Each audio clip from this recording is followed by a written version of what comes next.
Hello everyone, welcome to my YouTube channel. आप सभी का स्वागत है हमारे आज के इस वीडियो में। और फ्रेंड्स, कल की डेट में रेलवे में एक बहुत बड़ा हादसा होने से बचा है। वैसे तो रेलवे में समय समय पर बड़े बड़े हादसे होते रहते हैं, लेकिन ये वाला जो हादसा है, इसकी खबर को जब आप पढ़ेंगे या इसको जब देखेंगे तो आपको हंसी तो जरूर आएगी, लेकिन साथ में आपको फिक्र भी इस बात की होगी कि बिना ड्राइवर के एक ट्रेन 80 किलोमीटर तक चली जाती है और किसी को पता नहीं लगता। तो चलिए देखते हैं क्या है पूरा अपडेट। छोटे से वीडियो को एंड तक जरूर देखें। चैनल पर नए हो तो चैनल को सब्सक्राइब कर लीजिए। दोस्तों, आज हम बात करने वाले हैं आरपीएफ एसआई कांस्टेबल की तैयारी करने के लिए सबसे बेस्ट बुक की, जो चक्षु प्रकाशन की तरफ से आती है। इस एक सिंगल बुक से आप एसआई कांस्टेबल दोनों की तैयारी कर सकते हैं, क्योंकि इस बुक में आपको सामान्य ज्ञान, रीजनिंग और मैथमेटिक्स सारे टॉपिक्स कवर किए गए हैं।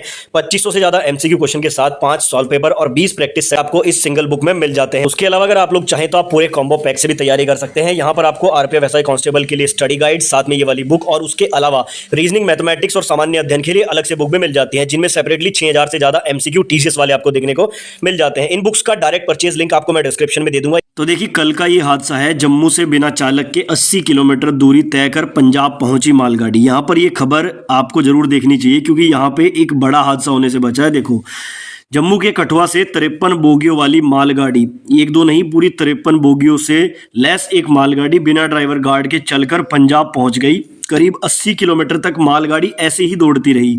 इस दौरान ट्रेन की रफ्तार 70 किलोमीटर प्रति घंटा थी।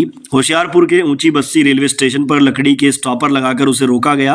रेल मंत्री अश्विनी वैष्णव ने जांच के आदेश दिए हैं। जानकारी के मुताबिक रविवार की सुबह कठुआ रेलवे स्टेशन पर मालगाड़ी खड़ी थी और उसका इंजन चालू था। इसी बीच लोको पायलट इंजन से उतर गया। इतने में मालगाड़ी बिना लोको पायलट के अचानक ही दौड़ने लगी। कहा जा रहा है कि ढलान के कारण मालगाड़ी पठानकोट की ओर बढ़ गई। इसके बाद ट्रेन को होशियारपुर के ऊंची बस्ती के पास रोका गया। मामला सुबह 7:30 बजे का है। देखो, एक ट्रेन जिसमें ड्राइवर नहीं है, 53 बोगी उसके पीछे लगी हुई है, और उसको ये नहीं पता कि कहां पर रेड सिग्नल है, कहां पर रुकना है, और वो बस चली जा रही है। तो कितना बड़ा हादसा हो सकता था, कितने सारे एक्सीडेंट इसके कारण हो सकते थे। आगे बताया गया है 2 इंजन में से एक उसमें चालू था, यानी कि 2 इंजन उसमें लगे हुए थे। इस घटना के बाद पूरे फिरोजपुर रेल मंडल में हड़कंप मच गया। जम्मू तवी लाइन के स्टेशनों पर इमरजेंसी हूटर बजने लगे। मालगाड़ी में 2 इंजन भी लगे थे बिना ड्राइवर के। ट्रेन चलने की सूचना मिलते ही आनन फानन में एक्सीडेंट रिलीफ ट्रेन को भी मालगाड़ी के पीछे रवाना किया गया।